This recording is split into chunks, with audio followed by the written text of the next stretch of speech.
नमस्कार, पोटेंशिया आईएएस के YouTube video में आपका स्वागत है। आज के इस वीडियो में हम बीपीएससी के निबंध पत्र में सेक्शन बी में पूछे गए प्रश्न विचार जीवन का आधार है पर चर्चा करेंगे। हम पिछले कुछ वीडियो से अलग अलग निबंधों पर चर्चा करते आ रहे हैं जो आयोग ने पिछली परीक्षा में पूछा था, और हमने आज के लिए इसको चुना है क्योंकि हमारे पास बहुत सारे छात्रों की क्वेरी आ रही थी कि जो ये दर्शन से जुड़े हुए निबंध पूछे जाते हैं उनको कैसे टैकल करते हैं। तो जो सबसे पहली भ्रांति है कि ये दर्शन शास्त्र से जुड़ा हुआ निबंध है और इसको लिखने के लिए आपको दर्शन शास्त्र में माहिर होना पड़ेगा, ये सबसे पहली भ्रांति है। आपको प्रथम दृष्टया नजर आ सकता है कि ये निबंध दर्शन शास्त्र से जुड़ा हुआ है, लेकिन आयोग का मकसद कहीं से भी ये नहीं है कि दर्शन शास्त्र के छात्रों को फायदा पहुंचाया जाए।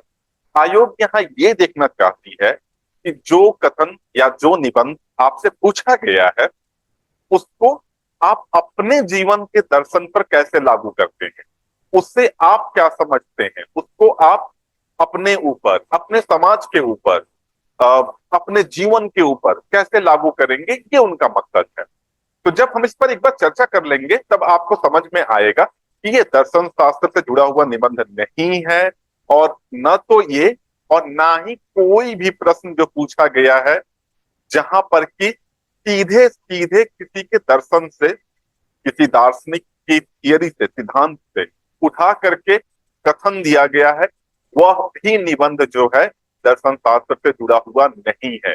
आपको जो वहां लिखना है, आपको अपना दर्शन शास्त्र का ज्ञान नहीं बघारना है, बल्कि आपको ये बताना है कि आप उस दर्शन को, उस कथन को अपने जीवन पर कैसे लागू करते हैं। तो ये तो हुआ एक जनरल बात, जो आप इस तरह के जो कथन होंगे जो जीवन दर्शन से जुड़े होंगे तो उस तरह के निबंधों को कैसे लिखेंगे उससे जुड़ा हुआ। अब हम इस प्रश्न पे आते हैं, विचार जीवन का आधार है, ये क्या कहना चाहता है। इसका सीधा सीधी मतलब ये है कि आपके जीवन में जो कुछ भी है उन सब का आधार विचार है। विचारहीन जीवन जो है वो जीने योग्य नहीं है। विचारों के माध्यम से ही हम इस दुनिया को समझते हैं, इस दुनिया से जुड़ते हैं, इस दुनिया से जुड़ाव अनुभव करते हैं। इस दुनिया का मायने क्या है ये आप विचारों के माध्यम से ही समझ सकते हैं। अगर मैं इस बात को समझाना चाहूं तो कुछ इस तरीके से कह सकता हूं कि जो वामपंथी लोग हैं, जो वामपंथ से विचार करते हैं, आप में से जो लोग पॉलिटिकल साइंस के स्टूडेंट होंगे या आप तैयारी कर रहे हैं तो आपको पता है कि वामपंथ क्या है, तो हम वहां नहीं जाएंगे। तो जो वामपंथी है उनके लिए ये दुनिया क्या है, उनके लिए ये दुनिया बस शोषण का एक माध्यम है। ये शोषण से शुरू होता है और शोषण पर खत्म होता है। जो पूंजीवादी लोग हैं, पूंजापति, राहुल गांधी की भाषा में कहूं तो जो पूंजीवादी लोग हैं उनके लिए ये दुनिया क्या है, उनके लिए ये दुनिया अवसरों का असीम क्षेत्र है। ये उन्हें असीम अवसर प्रदान करता है, नाम कमाने का, शोहरत कमाने का, कामयाब होने का, दौलत पाने का। जो लोग थोड़े धार्मिक किस्म के हैं, जो सनातन धर्म में या जो वेदांत के दर्शन में विश्वास करते हैं, उनके लिए ये दुनिया क्या है, उनके लिए ये दुनिया माया है, ये वास्तविक है ही नहीं दुनिया।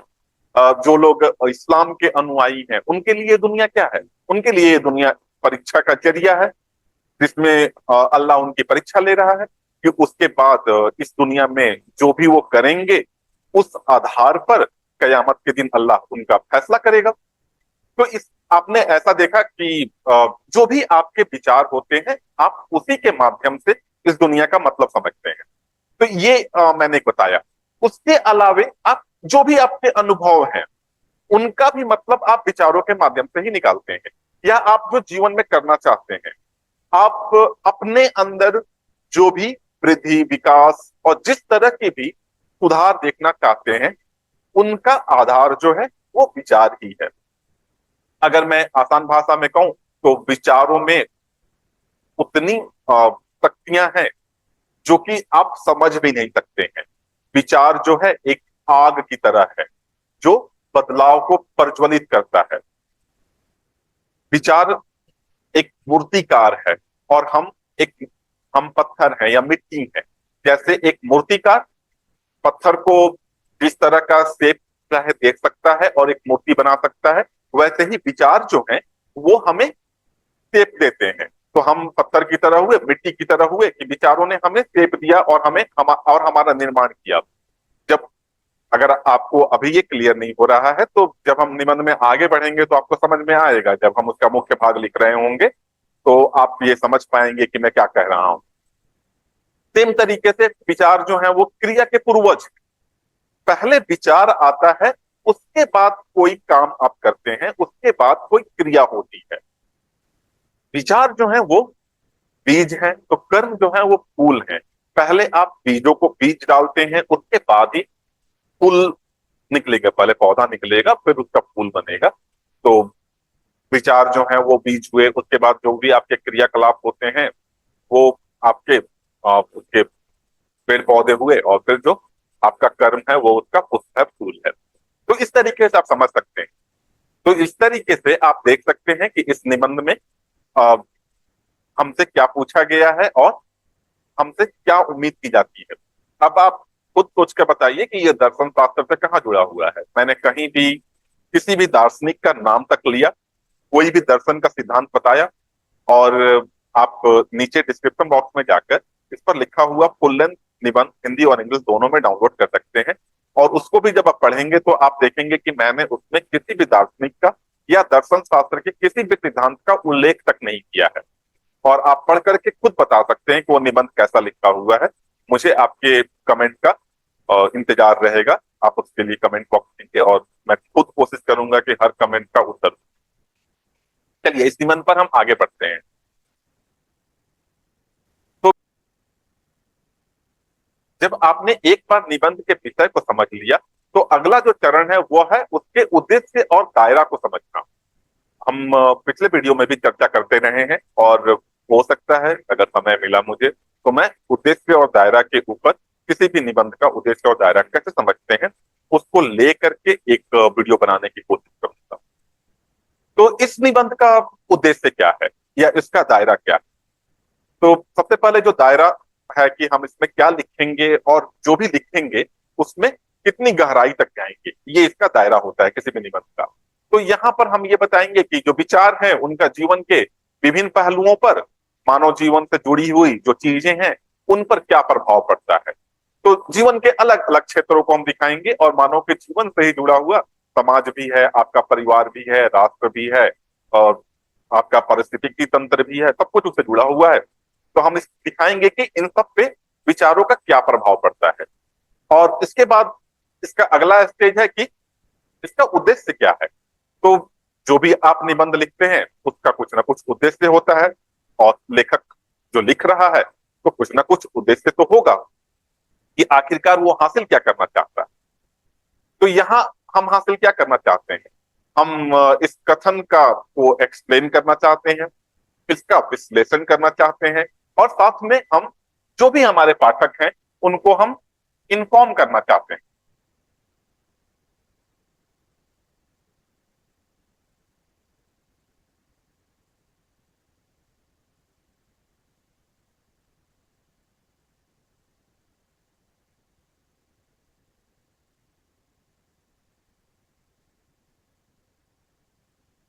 साथ में जो भी हमारे पाठक हैं हम उनको इन्फॉर्म करना चाहते हैं, उनको सूचना देना चाहते हैं। इन्फॉर्म किस बात का करना चाहते हैं कि विचारों की क्या प्रकृति है और विचार कैसे मानव जीवन को प्रभावित करते हैं।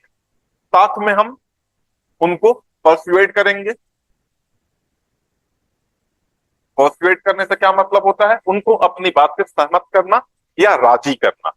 तो हम उनको पर्सुएड करेंगे, ये बताएंगे कि विचार कैसे आपके जीवन को प्रभावित कर सकते हैं, विचारों में कैसे असीम शक्तियां हैं, कैसे विचारों में बदलाव लाने की शक्तियां हैं, कैसे विचारों में क्रांति लाने की शक्तियां हैं, कैसे विचार जो है आपके रिश्ते बना सकते हैं, कैसे विचार जो है आपके रिश्तों को बर्बाद कर सकते हैं, कैसे विचार जो है इस दुनिया को रहने लायक जगह बना सकते हैं, और कैसे विचार जो है इस दुनिया को जहन्नम बना सकते हैं। तो हम ये इस बात पर उनको पर्सुएट करेंगे, राजी करेंगे। साथ में हम उनमें उनको सकारात्मक बदलाव लाने के लिए, पॉजिटिव चेंज लाने के लिए प्रेरित करेंगे। जब विचारों में इतनी शक्तियां हैं तो हम अपने पाठकों से को प्रेरित करेंगे कि विचारों के माध्यम से वो भी अपने अंदर सकारात्मक बदलाव लेकर के आए। तो ये कुछ इस निबंध का उद्देश्य है। बाकी आपके लिए एक होमवर्क की तरह भी है। आप डिस्क्रिप्शन बॉक्स से निबंध को डाउनलोड करें और वो देखें, उस निबंध को पढ़ के कि जब मैंने वो निबंध लिखा है तो मेरी नजर में उस निबंध का दायरा क्या है, स्कोप क्या है, और मैंने कौन से उद्देश्य की प्राप्ति की कोशिश की है उस निबंध के माध्यम से। तो आप ये देख सकते हैं। चलिए इसके बाद हम आगे बढ़ते हैं। जब आप एक बार उद्देश्य और दायरा आपके दिमाग में क्लियर हो जाता है तो बहुत कुछ क्लियर हो जाता है कि आपको क्या लिखना है, कितना लिखना है, कहां कहां लिखना है और क्यों लिखना है। तो अगर आपने इतना क्लियर कर लिया तो आपका आधा काम तो हो गया निबंध से जुड़ा हुआ। इसके बाद हम आगे बढ़ेंगे और अगला स्टेज जो होगा हमारा वो होगा मंथन का, ब्रेनस्टॉर्मिंग का, कि हम अब दायरा तो हमारा है कि हम जीवन के विभिन्न पहलुओं को दिखाएंगे, समाज के विभिन्न पहलुओं को दिखाएंगे, लेकिन वो कौन कौन से पहलू होंगे ये निर्धारित करना आवश्यक है। और ये निर्धारित हम कैसे करते हैं? मंथन के माध्यम से। डिटेल्स में मंथन कैसे करते हैं मैं उस पर भी एक वीडियो बनाने की कोशिश करूंगा। और नहीं तो आप हमारे ऑफिस से संपर्क कर सकते हैं। यहाँ पर मेरे किसी पुराने क्लास का लेक्चर या रिकॉर्डिंग ये आपको प्रोवाइड कर देंगे कि मंथन कैसे करते हैं, उससे जुड़ा हुआ।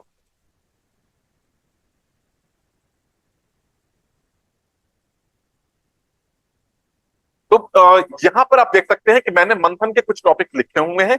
मंथन जो करते हैं आप उसमें, मंथन कभी भी इतना सटीक नहीं होता है, लेकिन हमने क्या किया है कि हमने एक मंथन किया है उससे जुड़ा हुआ, और उसमें से जो भी इरिलीवेंट पॉइंट्स थी, जो प्रासंगिक नहीं थी या जो कम प्रासंगिक थी या जो कम महत्वपूर्ण थी, उनको हमने हटा दिया है और जो चीजें महत्वपूर्ण है हमने उनको रखा है। तो हम इस निबंध में किन किन बातों पर जिक्र करेंगे?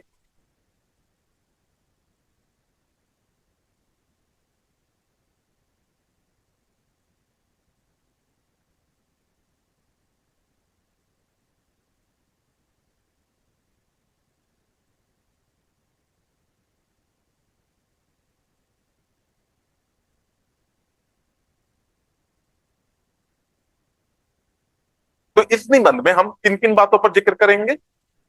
हम पहले तो ये दिखाएंगे कि कैसे विचार जो हैं हमें दुनिया से जोड़ते हैं। दुनिया से जोड़ने का मतलब, विचार जो है वही आपके रिश्तों को परिभाषित करते हैं। विचार ही जो है वो आपके आपको एक व्यक्ति के रूप में एक आकार देते हैं। विचार ही जो है वो आपको आपके जो पुराने अनुभव हैं उनका मतलब निकालना सिखाते हैं। और विचार ही जो है वो ये बताएंगे कि ये दुनिया आपके लिए अच्छी है, बुरी है, रहने की जगह है, नहीं रहने की जगह है, जैसा कि मैं शुरू में एक्सप्लेन कर चुका हूं। उसी प्रकार से विचार जो है वो व्यक्तिगत विकास को प्रभावित करता है और आत्म खोज को प्रभावित करता है। जैसे कि मैं क्या हूं, मैं कौन हूं, तो ये आत्म खोज भी जो है वो किसी न किसी विचारों के दायरे में ही परिभाषित होता है। जैसे कि आप अगर जैसे कि अगर आप हिंदू हैं तो आपका मानना होगा कि आपको जो ये मानव जीवन मिला है वो 84 लाख योनियों में से एक मिला है, और आपके कर्मों के आधार पे आपको ये जीवन मिला है, और आपके कर्मों के आधार पे आपके अगले जन्म का या आपकी मोक्ष का निर्धारण होगा। सेम वे में अगर आप जैन हैं, इस्लाम, मुस्लिम हैं या किसी भी धर्म के अनुयायी हैं तो उस आधार पर आपकी कुछ मान्यताएं होंगी, तो ये होगा। इस तरह से विचार जो है वो आपकी आत्म खोज की यात्रा को प्रभावित करते हैं। सेम वे में व्यक्तिगत विकास जो है, समान रूप से व्यक्तिगत विकास की बात करूं मैं तो वो भी आपके विचारों के माध्यम से ही प्रभावित होते हैं। ये विचार ही हैं जो ये निर्धारित करते हैं कि आप क्लर्क बन के खुश हैं, या आप किसी जिले का डीएम बन के खुश हैं, या आप नेता बनना चाहते हैं, या आप बाबा रामदेव की तरह एक सन्यासी बनना चाहते हैं, या आप गौतम अडानी की तरह एक व्यवसायी बनना चाहते हैं, या फिर आप एक शिक्षक बनना चाहते हैं, लेखक बनना चाहते हैं, आप एक योग्य पिता बनना चाहते हैं, एक योग्य पति बनना चाहते हैं, एक योग्य पत्नी बनना चाहते हैं। जो भी आप करना चाहते हैं, आपकी आत्म विकास की जो भी मार्ग होगा उनका निर्धारण जो है वह विचारों के माध्यम से ही होता है। इसके बाद जब हम बात करते हैं रचनात्मकता और नवीनता की, तो रचनात्मकता, क्रिएटिविटी, ये क्या है? जैसे कि कोई व्यक्ति अगर मान लीजिए किसी भवन का निर्माण करता है, तो क्या है, वो भवन किस तरीके से बनाएगा, वो डिजाइन किस तरीके का रखेगा, वो वास्तु को मानेगा कि नहीं, वो किचन को जो है वो भंडार कोण में रखेगा या किसी और दिशा में रखेगा, दरवाजा जो है पूरब की ओर खोलेगा, पश्चिम की ओर खोलेगा, तो ये सारा विचारों से निर्धारित होता है।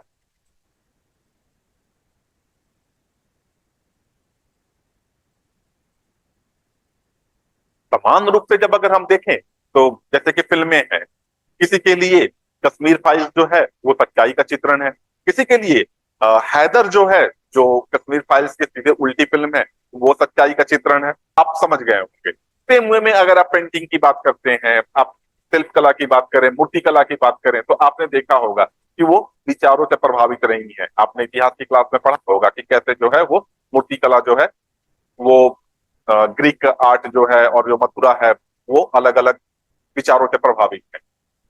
सेम वे में नैतिक तार्किकता और निर्णय लेने की प्रक्रिया, कोई चीज जो आपके लिए नैतिक हो सकता है, दूसरे के लिए वो अनैतिक हो सकता है। जैसे कि अगर आप पाश्चात्य सभ्यता से हैं, अगर आप इंग्लैंड में होते या किसी ठंडे प्रदेश में होते, तो वहां शराब पीना जो है वो रोजमर्रा का जीवन का हिस्सा है। आपको कोई भी शराब पीने की वजह से बुरी नजर से नहीं देखेगा। लेकिन बिहार में अगर आपने शराब छू लिया तो फिर जेल जाएंगे, है ना? तो नैतिक तार्किकता क्या है? उसका भी आधार जो है वो विचार है। निर्णय लेने की क्षमता जो है, निर्णय लेने की क्षमता विचारों पर आधारित है। भारत और कनाडा के बीच संबंध कैसे होंगे, भारत और पाकिस्तान के बीच संबंध कैसे होंगे? जब कांग्रेस शासन में होती है तो भारत और पाकिस्तान के संबंध किसी और तरीके से परिभाषित होते हैं, लेकिन जब बीजेपी शासन में होती है तो भारत और पाकिस्तान के संबंध दूसरे तरीके से परिभाषित होते हैं। तो ये जो संबंधों की परिभाषा है वो कहां से आती है? क्योंकि दोनों पार्टियों के जो विचार हैं वो अलग अलग हैं, और उन्हीं विचारों के आधार पर इसका निर्णय होता है। ज्ञान की मीमांसा और सत्य का अन्वेषण, आप में से कोई कह सकता है कि अभी तो आपने कहा था कि दर्शन से कोई लेना देना नहीं है, लेकिन अब आप यहाँ ज्ञान की मीमांसा की बात कर रहे हैं और सत्य का अन्वेषण की बात कर रहे हैं, तो ये तो दर्शन से जुड़ा हुआ हो गया। तो भाई मैं ये कहूंगा कि नहीं, ये दर्शन से जुड़ा हुआ नहीं है।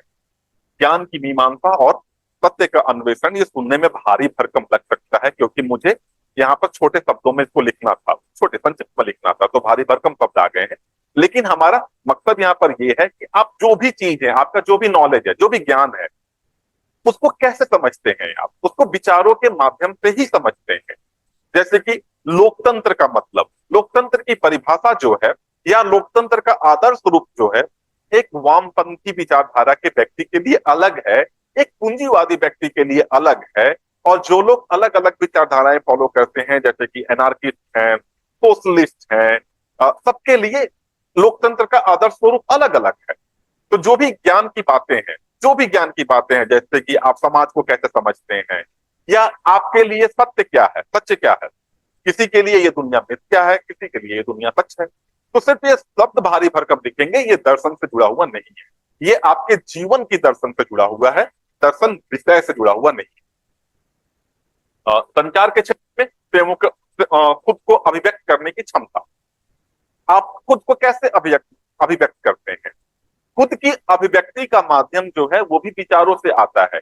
कोई व्यक्ति विचारवान है, जिसको लगता है कि बड़ों का सम्मान करना चाहिए, तो वो जब बड़ों के सामने अपने आप को अभिव्यक्त करेगा, तो उसकी अभिव्यक्ति अलग तरीके से होगी। किसी आदमी को लगता है कि गाली देना जो है उसका जन्मसिद्ध अधिकार है, तो जो वो अभिव्यक्त करेगा, तो आपको पता है कि कैसे कैसे शब्दों का प्रयोग होगा। वो बड़ों के साथ कैसा पेश आएगा, छोटों के साथ कैसा पेश आएगा, आप भी समझ सकते हैं। तो ये सारा कुछ विचारों के माध्यम से निर्धारित होता है।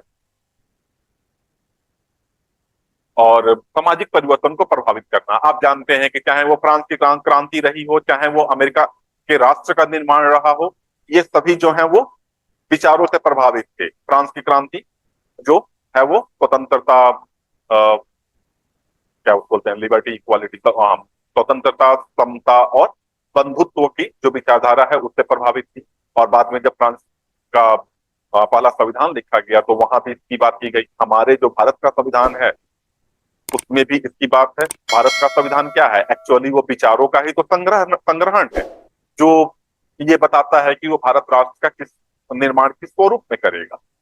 तो समाज के परिवर्तन का जो मार्ग है वो भी विचारों के माध्यम से स्पष्ट होता है। आप जो भी सामाजिक न्याय की बात करते हैं वो क्या है, वो समाज में विचारों की ही तो बात है। आप अगर आरक्षण की बात करते हैं तो वो क्या है, वो विचारों के माध्यम से ही तो इसका प्रारंभ होता है।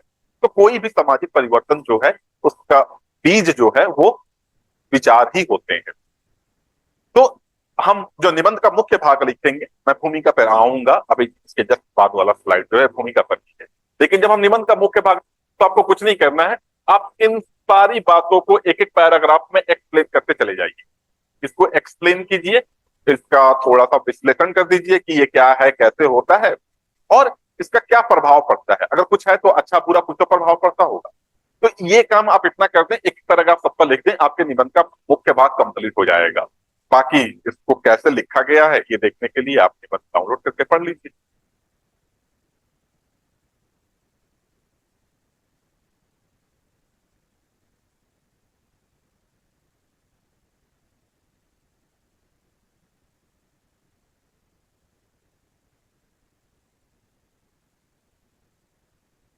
चलिए अब हम आ गए हैं भूमिका के ऊपर कि इसकी भूमिका कैसे लिखें। तो देखिए, एक तो भूमिका जो है आप बहुत ही साधारण सी भूमिका लिख सकते हैं कि विचारों में आशा की शक्ति है, समाज को बदलने की शक्ति है, जीवन को बदलने की शक्ति है, हमारे जीवन का मार्ग प्रशस्त करती है, और जो भी आप लिखना चाहें। तो ये एक साधारण सा निबंध हो सकता है। तो मंथन के बाद जब आपने एक बार उसका मंथन कर लिया तो अगला जो चरण आता है वो आता है भूमिका का। तो आप इस निबंध की एक साधारण सी भूमिका लिख सकते हैं कि विचार क्या है, विचार कैसे हमारे जीवन को प्रभावित करते हैं, हमारे समाज को प्रभावित करते हैं, हमारे दुनिया को स्वरूप देते हैं, कैसे हमारे रिश्तों को परिभाषित करते हैं। तो आप एक साधारण सा लिख सकते हैं।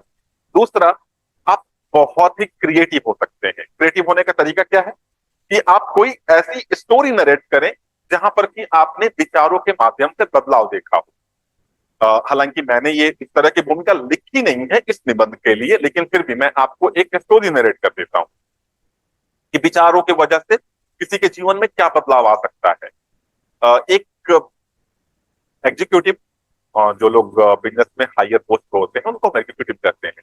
तो एक बिजनेसमैन ट्रेन पकड़ने के लिए जा रहा था और वहां पर एक भिखारी बैठा हुआ था भीख मांगने के लिए। तो उसने कहा कि जो भिखारी कहते हैं कि कुछ दे दो। तो बिजनेसमैन जो था वो, उसकी ट्रेन छूट रही थी, लेकिन चूंकि उसने कहा कुछ दे दो, पता नहीं उसके दिमाग में क्या आया, वो रुका और उसने अपने जेब से 10 रुपए निकाले और उसके जो कटोरा होता है उसमें डाल दिया और वो आगे बढ़ा। फिर आगे बढ़ा और फिर वो पीछे पलट के आया और उसने कहा क्या कि तुम भी बिजनेसमैन हो, भीख मांगते हो, बिजनेस किया, तुम भी बिजनेसमैन हो और मैं भी बिजनेसमैन। तुम अपना काम कर रहे हो और मैं फ्री में किसी को पैसे देता नहीं। तो उस भिखारी के बगल में एक कपड़े का टुकड़ा पड़ा हुआ था, गंदा सा, मैला कुचैला जैसा भी होगा। उसने वो टुकड़ा उठा लिया और कहा कि मैंने जो 10 रुपए दिए उसके एवज में मैं ये लेकर जा रहा हूं। उसने ट्रेन पकड़ा और वो चला गया। 6-7 महीने बाद की बात है कि वो एक पार्टी में वो बिजनेसमैन गया हुआ था और उस पार्टी में उसको एक बड़ा सज्जन सा आदमी दिखाई दिया, बड़ा अच्छा कपड़ा पहने हुए, साफ सुथरा, आया और उसके पास आया और उसने उससे कहा कि क्या आपने मुझे पहचाना। उसने कहा कि नहीं, मैं तो आपसे कभी नहीं मिला हूं। उसने कहा कि नहीं, मैं वही भिखारी हूँ जिसको आपने उस दिन 10 रुपया भीख दिया था और उसके बदले में भीख न दे करके उसके साथ आपने व्यवसाय किया था, 10 रुपया दिया था और उसके बदले में आपने एक उसका फटा पुराना कपड़ा उठा लिया। इस बात ने मेरे आत्मसम्मान को झकझोर दिया। मुझे लगा कि मैं भी बिजनेसमैन हूं तो मैं ये क्या कर रहा हूं। और उस दिन से मैंने, उसी समय से मैंने भीख मांगना बंद किया और कारोबार अपना काम करना शुरू किया और भगवान की दया से आज मैं खुद साबित की। तो इस तरह की एक स्टोरी के नरेशन से भी आप स्टार्ट कर सकते हैं कि कैसे एक विचार ने एक व्यक्ति के जीवन में इस तरह का परिवर्तन ला दिया। लेकिन मैंने इस तरह का कुछ नहीं लिखा भूमिका। तो मैंने यहाँ पर एक भूमिका उस तरीके से लिखा है कि एक तो ये मेरे ख्याल से सिंपल वाली भूमिका है हमारी, जहां पर हमने इसको जस्ट एक्सप्लेन किया है कि जीवन के आधार के रूप में। आप इसको पढ़ लीजिएगा। आप मैं हट जाता हूँ, आप चाहे तो स्क्रीनशॉट भी ले सकते हैं और उसको लेकर के आप एक बार पढ़ लीजिए। और ये एक सिंपल सी भूमिका, जैसे मैंने बताया कि कैसे ये मानव जीवन के पहलुओं में बदलाव लेकर के आती है। लेकिन इसके बाद एक थोड़ा क्रिएटिव भूमिका भी है हमारे पास, वो मैं आपको दिखाता हूँ।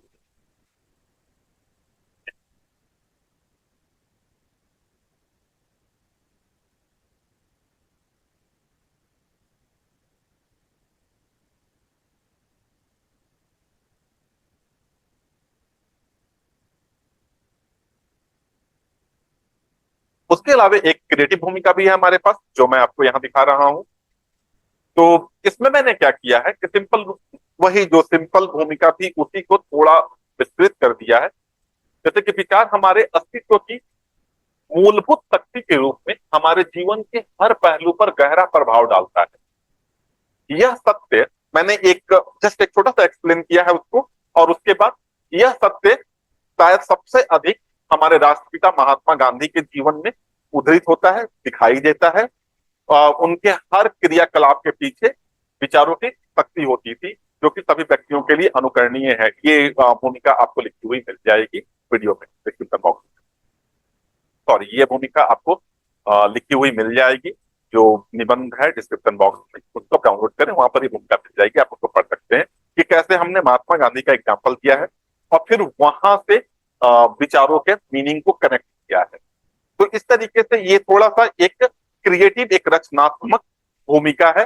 तो आप इसका प्रयोग कर सकते हैं, या फिर जो मैंने कहानी आपको बताई, आप उस कहानी का भी प्रयोग कर सकते हैं। वो कहानी जैसे मैंने बताई वैसे आप उसको नरेट करें और लास्ट में आप ये लिखें कि विचारों में व्यक्ति के जीवन को बदलने का आ, उस कहानी को आप वैसे ही नरेट करें और फिर लास्ट में उसमें एक लाइन जोड़ दें कि इस कहानी से हमें यह पता चलता है कि विचारों में मानव जीवन में अमूल चूल परिवर्तन लाने की अपार संभावनाएं हैं या अपार शक्ति है।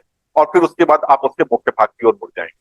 क्योंकि हमारे पास समय बहुत सीमित है और वीडियो का लेंथ हम काफी बड़ा नहीं कर सकते हैं, तो मुख्य भाग में मैं ज्यादा नहीं जाऊंगा। मैंने मुख्य भाग का एक पैराग्राफ यहाँ पर लिखा है कि कैसे हमने उसको कनेक्ट किया है। तो जो मंथन में हमारा जो पहला पॉइंट था, उसी को मैंने यहाँ पर एक्सप्लेन किया है। तो ये आपके सामने है, इसमें हम कुछ नहीं कह रहे हैं। हम सिर्फ ये बता रहे हैं कि कैसे विचार जो है हमारे, वो हमें दुनिया से जोड़ते हैं और कैसे हमारे जो भी अनुभव हैं उनका वो अर्थ स्पष्ट करते हैं। तो सिर्फ ये बात है इसमें, और ज्यादा कुछ है नहीं। उसी तरीके से हर पैराग्राफ उसी तरीके से हर पैराग्राफ जो है वो मंथन के एक एक भाग पर आधार मंथन के एक एक पॉइंट पर आधारित है, जो कि आप निबंध में पढ़ सकते हैं। उसके बाद जब आपका ये मुख्य भाग लिखा जा चुका, तब आप इसके निष्कर्ष पर मूव कर सकते हैं। और यहाँ पर मैं आपको एक निष्कर्ष दिखा देता हूँ। तो यहाँ पर आपके सामने एक निष्कर्ष है। इसमें कुछ नहीं है कि हम फिर वही बताएंगे कि कैसे निष्कर्ष जो है वो मानव जीवन को प्रभावित करते हैं, कैसे निष्कर्ष जो है कि जो भी हमने अभी तक निबंध में बात की है, तो कैसे उसका निष्कर्ष जो है उसका निष्कर्ष लिखेंगे हम। और यहाँ पर चूंकि ये विचार हैं और चूंकि हम इसमें बदलाव लाने की शक्ति की बात कर रहे हैं, जीवन के आधार की बात कर रहे हैं, तो हम यहाँ पर कॉल टू एक्शन टाइप का एक लिखेंगे। हम लोगों से आह्वान भी करेंगे, अपने पाठकों से आह्वान भी करेंगे कि वो विचार की शक्ति को पहचाने और उसके हिसाब से अपने जीवन में बदलाव लाए। तो मैंने ये कोशिश की कि मैं आपको इस निबंध को एक्सप्लेन कर सकूं, बता सकूं। मुझे आशा है कि आपको ये वीडियो पसंद आया हो। अगर ये वीडियो आपको पसंद आया हो तो आप इस वीडियो को लाइक करें, शेयर करें और हमारे चैनल को सब्सक्राइब करें, ताकि हम जो भी वीडियो बनाएं तो सबसे पहले आप तक पहुंचे। और अगर आप निबंध के किसी खास हिस्से पर, कोई खास निबंध किसी खास विषय पर, या निबंध कैसे लिखते हैं उससे जुड़े किसी तकनीक पर किसी खास तरह का वीडियो चाहते हैं, तो कमेंट बॉक्स में हमसे रिक्वेस्ट करें। मैं कोशिश करूंगा कि मैं वो वीडियो आपको बनाऊं, आपके लिए बनाऊं। पोटेंशियल आईएएस के चैनल से जुड़ने के लिए आपका धन्यवाद।